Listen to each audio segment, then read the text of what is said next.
こんにちは、村雲です。今回の動画では、先日、スバルより発売が開始された新型の BRZ をレンタルし、試乗する機会が得られましたので、こちらの内外装の紹介と試乗の様子をお届けします。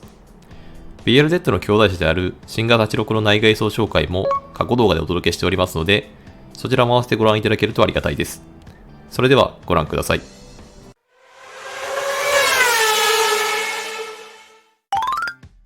まずは今回レンタルした車両の仕様についてです。レンタルは面白レンタカーの有明店にて行いました。他にもボクスターなどスポーツカーがレンタル候補として用意されています。グレードはベースグレードである R グレード。パワートレーンは 2.4 リッター4気筒の自然吸気水平対向エンジンの後輪駆動であり、トランスミッションは6速 MT となっていました。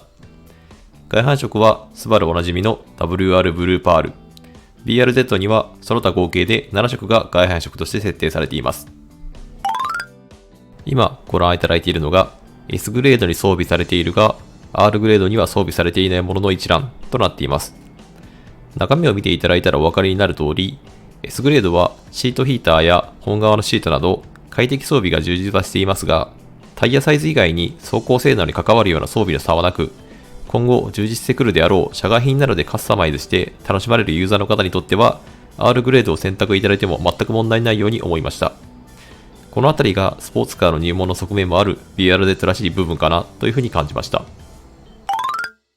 それではまずは外観紹介から行っていきます。フロントフェイスからですが BRZ と兄弟車の86との違いはサイドのダクトの形状とライトユニットの中身になります。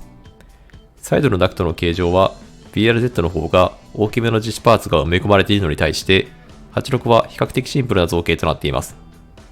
また、ライトユニットの中身に関しても、発光する部分に関しては BRZ、86ともに同じですが、BRZ の場合、水平対向エンジンを模したこの字型の形状となるように変更されています。また、グリルの開口形状が水平仮の86と異なる台形を逆さにした形状となっているのが大きな違いであり、ND のロードスターのような笑っているようにも見えるグリル形状となっています。また、フロントフェイスの印象を変える部分として、グリルに至るまでのノーズの傾斜の違いがあります。86がグリルに対してほぼ垂直にノーズが落ちているのに対して、BRZ はノーズがご覧のように突き出している形状となっており、より流線形、例えるとサメのようなノーズ周りの造形となっており、私としては BRZ の造形の方が好みとなっています。サイドに回り込んできました。BRZ のボディサイズは全長が 4265mm、全幅 1775mm、全高 1310mm となっており、先代モデルからは全長が 25mm 伸びたのみであり、全幅が変わらないことから、先代からの乗り換えであっても、変わらぬ取り回しで運転することができそうです。サイドのデザインは86と共通となっています。フロントタイヤ後ろのエアダクトがアクセントとなっており、そこからつながるサイドスカート周りのラインがリアフェンダーに向かって駆け上がり、FR 車らしいリアのボリューム感を強調するデザインとなっています。ルーフのラインもボディ後端までなだらかに下がり、控えめではありますが、トランクスポイラーによって空気を跳ね上げる造形となっています。改めてですが、エアダクト周りです。動画だと伝わりにくいんですけれども、しっかり開口されており、スバルは基本的にデザインのためだけの装飾は実施しない方針だそうです。続いて、ホイールサイズについてです。R グレードでは 215-45R17 インチのホイールが装着されています。それに対し S グレードでは 215-40R18 インチのホイールが装着され、カラーもマットなグレーとなります。乗り心地に関しては17インチの方がいいんでしょうけれども、私はかっこよさとホイールカラーに惹かれて18インチホイールを選んでしまいそうです。リアに回り込んできました。リアのデザインに関しても、エンブレム以外86とのデザインの差はありません。このカタカナのフの字にも見えるテールランプのデザインや、斜めに切られたトランクの開口幅は、先日発表された WRX-S4 とも共通性を感じるデザインであり、今後のスバルスポーツカーのアイコンとなっていきそうです。マフラーは左右2本出しとなっており、いかにもスポーツカーといった感じのデザインです。斜め後ろから見ると、このようなデザインとなっており、ドア付近からリアのフェンダーに向けてボディが拡大されているのがよくわかります。気をつけないといけないのが、ドアのラインに沿ってバックしたりしていると、リア周りのボディのラインがそれ以上の広がりを持っているため、擦ってしまいそうになることがありますね。まあそこは慣れなのでデザイン優先に賛成です。続いてトランク容量についてです。クーペのため高さ方向に余裕はありませんが、左右方向がしっかりえぐられていることと、奥行き方向もそれなりのスペースがあるため機能性は高そうです。床下収納はそこまで確保されていませんが、ちょっとした工具などはしまうことができそうです。また、鉱石をトランク側から倒すことができ、鉱石を倒すと広大かつフラットなスペースを確保することができます。BRZ に4人乗りする機会はそうそうないと思いますので、実質これだけのスペースを必要に使えるというのはかなり実用性が高いと言えます。このあたりは 2+2 の車両の強みですね。ちなみに、このレンタルの日は東京への旅行も兼ねており、ポルシェセンターもこの旅行のついでに訪問しました。そのため2泊3日用のスーツケースを持ち歩いており、試しにトランク内に入れてみました。ご覧のように横置きでもう一つ分くらいは載せられそうでしたので、2人分の旅行バッグプラスお土産含めても余裕で運べそうです。続いて内装紹介を行っていきます。まずはドア内張りについてです。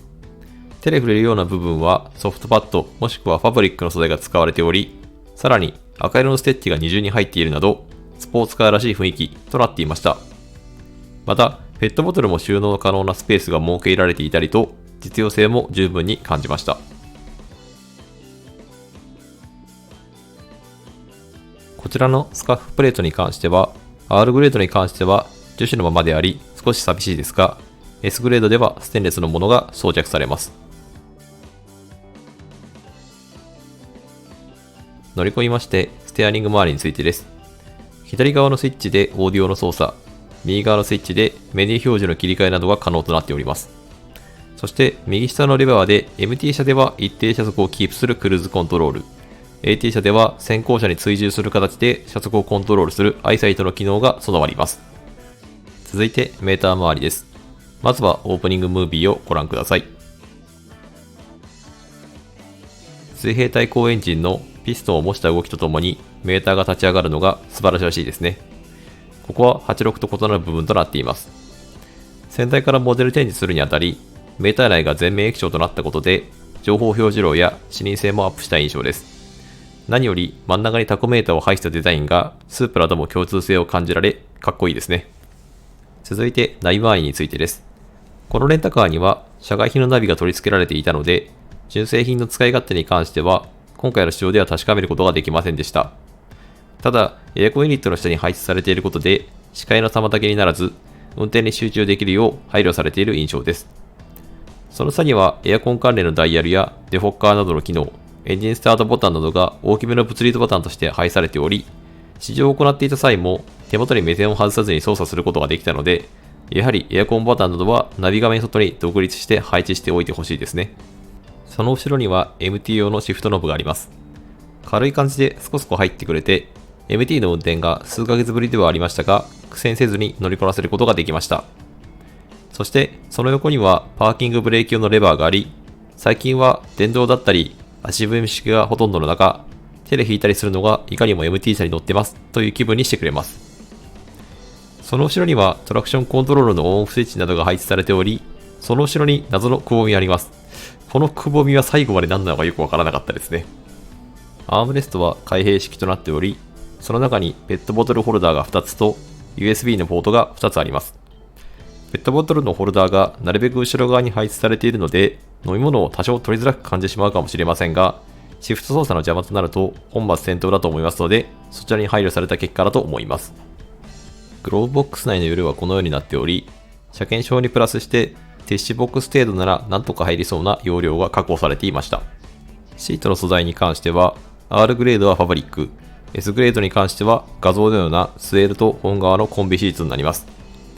R グレードのシートでもサイドの張り出しが大きく、腰や太もも周りをしっかり支えてくれていたので、スポーツ走行時に不満を感じることはないんじゃないかなというふうに思います。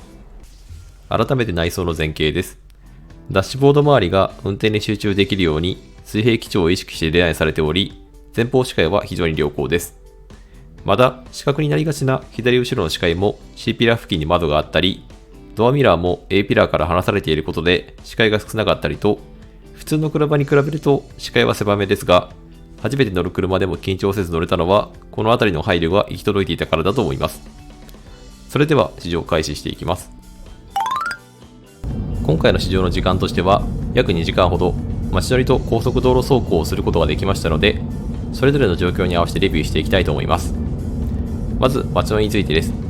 今回試乗したタイミングが休日であったこともあり、非常に道路が混雑しておりました。限られた試乗時間であったので残念でしたが、渋滞自体をそこまで苦痛に感じなかったことに驚きました。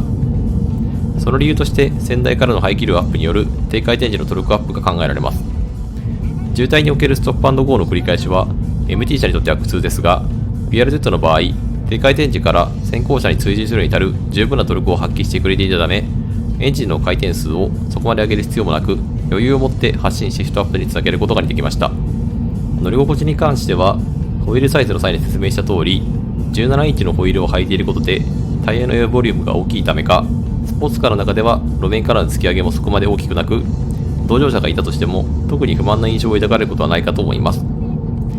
前述した通り、街乗りに降りて快適だったための贅沢な悩みですが、あまりスポーツカーに乗っている感が薄れてしまっているような感覚を持ってしまいました。低回転におけるトルクが増していることで、エンジンをそこまで回す必要がなく、エンジンをそこまで回さなければ、そこまでエンジンのこもり音や排気音が車内に入ってくることも少なく、今ご覧いただいているように静粛性もスポーツカーの中では高い方ではないかと感じました。高速道路においてあえてシフトダウンし、4000回転以上回してみるとこのような音を発してくれます。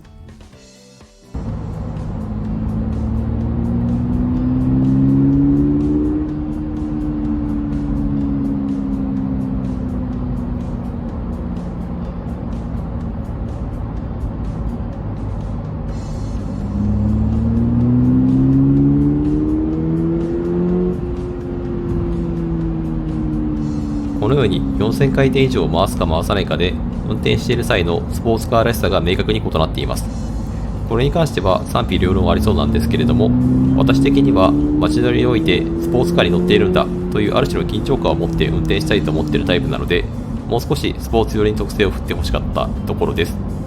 ただこの考え方はドライバーのエゴのような気もするので、同乗者がいるときは快適に、気持ちが乗っているときにはスポーティーにといった二面性を持っている車の方がスポーツカーに乗る敷居を下げるという意味では正解かもしれません。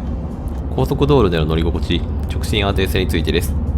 今回の BRZ はホイール後ろのエアダクトやトランクスポイラーの追加など、先代からの空力アイテムの追加が豊富にあり、その甲斐あってか非常に直進安定性に優れており、ソードな修正はあまり入れる必要がなく、快適にドライブすることができました。AT 車に関してはこの直進安定性に加えてアイサイトも採用されているため、長距離ドライブにおいてもストレスフリーで目的地に到着し、そこで改めて運転を楽しむといった使い方ができそうです。 BRZ 市場まとめです。街乗り、高速道路走行両方においてスポーツカーとしては非常に乗り心地が良く、静粛性も高いように感じました。また見切り性能や先代からエンジンパワーアップによる操作性の良さから、 MT 久しぶりの私でもすぐに慣れることができたため、スポーツカー MT の初めての車としてもお勧めできます。ただ、この車の真のスポーツ性を堪能するためには、運転の仕方や走行する場所を選ぶなどの工夫をする必要があるように感じました。今回の動画の内容としては以上となります。この動画の内容がいいねと思った方は、グッドボタンをよろしくお願いいたします。また、このチャンネルでは、このような新型車の情報や、愛車の GR スープラ関連の DIY などを毎週発信していきますので、よろしければチャンネル登録のほどよろしくお願いいたします。それではご視聴ありがとうございました。